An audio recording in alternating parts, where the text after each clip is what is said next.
Com que ja ho han dit els companys, vaig ser brevíssim. Compartint el que ha dit el company Josep, en el sentit que el que se proposa en aquesta modificació de crèdits, moltes de les partides són obligades de pagar-les perquè n'hi ha qüestions que estan ahí, hi ha que fer front i no tenim més obligació a l'Ajuntament que pagar-ho.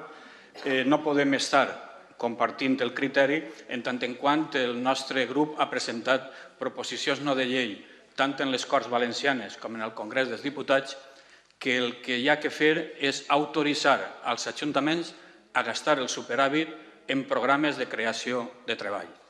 Perquè aquesta és la principal preocupació avui dels ciutadans i ciutadanes d'Algemesí. Treballar, treballar, treballar per a poder tindre recursos, per a poder viure. Per tant, en la mesura en què la primera modificació que fem d'utilització del superàvit de l'any passat no és per a dedicar-la substancialment a IXE i al programa de benestar social, que són els dos greus problemes que avui té la gent, tindre un treball i que li donen a menjar quan no té recurs per a poder tirar a ell, nosaltres no podem estar d'acord. En tant en quant se presenten així futures modificacions pressupostàries que facin front a aquests dos problemes importants dels ciutadans, nosaltres estarem d'acord, mentre no. Gràcies. Molt bé, gràcies.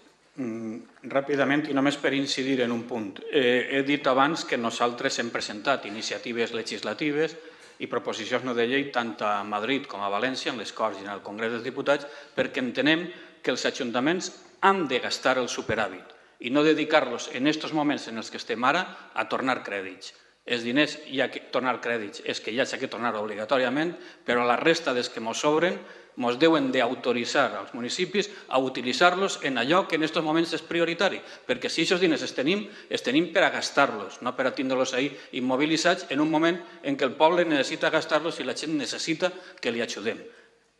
En contractes de treball, en obra pública, en ajudes socials, és el que la gent en aquests moments necessita. I jo demanaria també a tots els grups i sobretot al que té la possibilitat de decidir-ho en Madrid i en València que aprovaren aquesta iniciativa de que els ajuntaments poguérem utilitzar el superàvit, tot el superàvit que tenim, per a poder-lo gastar en aquests moments en coses que entenem que els nostres pobles necessiten.